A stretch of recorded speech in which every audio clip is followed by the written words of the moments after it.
시청자 여러분 안녕하세요. 신앙생활 속 궁금증을 함께 풀어보는 시간, 알고 싶어요. 오늘의 질문입니다.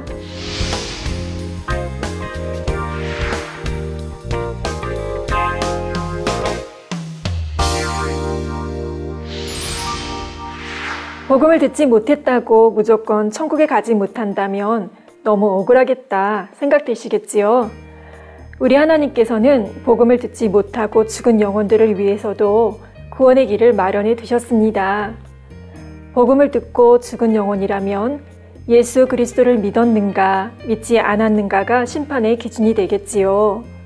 또한 구약시대 이스라엘 백성들에 대한 심판의 기준은 모세오경에 있는 율법이었습니다.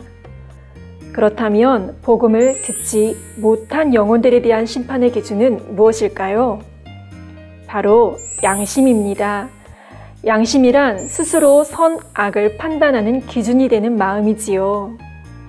로마서 2장 14, 15절에 보면 율법 없는 이방인이 본성으로 율법의 일을 행할 때는 이 사람은 율법이 없어도 자기가 자기에게 율법이 되나니 이런 이들은 그 양심이 증거가 되어 그 생각들이 서로 혹은 송사하며 혹은 변명하여 그 마음에 새긴 율법의 행위를 나타내느니라 했습니다. 구약시대에 이스라엘 백성이 아니어서 율법을 알지 못한 사람들이나 신약시대라도 복음을 듣지 못한 사람들이 만일 양심에 따라 선을 행하고 악을 행치 않는다면 율법을 지킨 것이 됩니다.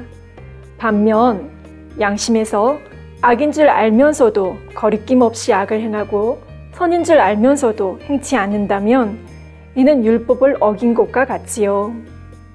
이처럼 양심이 율법이 되게 하시고 그 행위에 따라서 구원의 여부를 결정하시는 것, 이것이 바로 양심 심판입니다.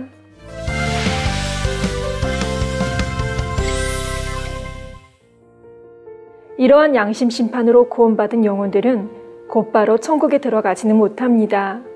천국의 대기 장소인 위등부로 가지요. 이와 상반된 지옥의 대기 장소는 아랫음부입니다.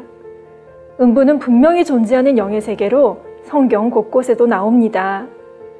양심 심판으로 구원받은 영혼들과 함께 구약시대 율법에 의해 구원받은 영혼들도 윗음부에 머물러 있었습니다. 그런데 예수님께서 십자가에서 운명하신 후 그들에게 가셔서 복음을 전하셨지요. 예수님께서는 장차 자신이 그렇게 하실 것을 이미 말씀하셨습니다.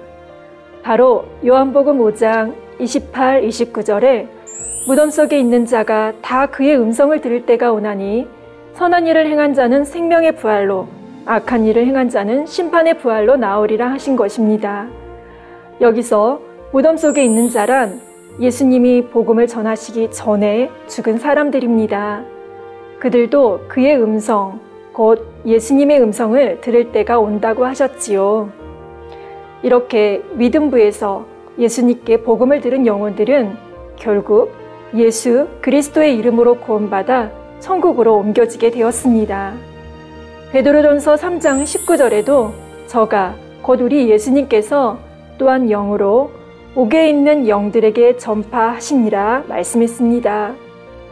여기서 위등부를 옥이라 표현한 것은 위등부가 감옥과 같은 곳이라는 의미가 아닙니다.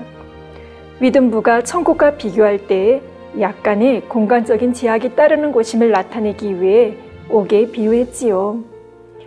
오늘날도 복음을 듣지 못하고 죽은 영혼들은 양심 심판을 받습니다.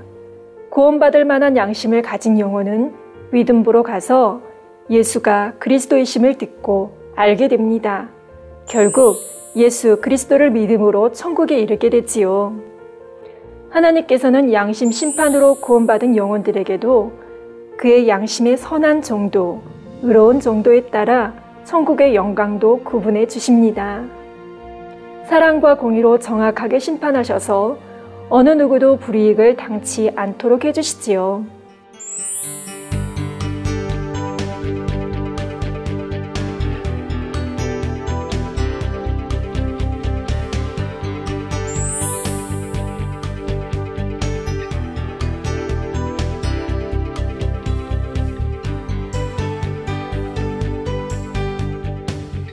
시청자 여러분은 이렇게 인생들에게 가장 좋은 것 주기 원하시는 좋으신 하나님을 온전히 신뢰하심으로 이 땅에서나 내세에서나 가장 복된 삶을 살게 되시기를 바랍니다.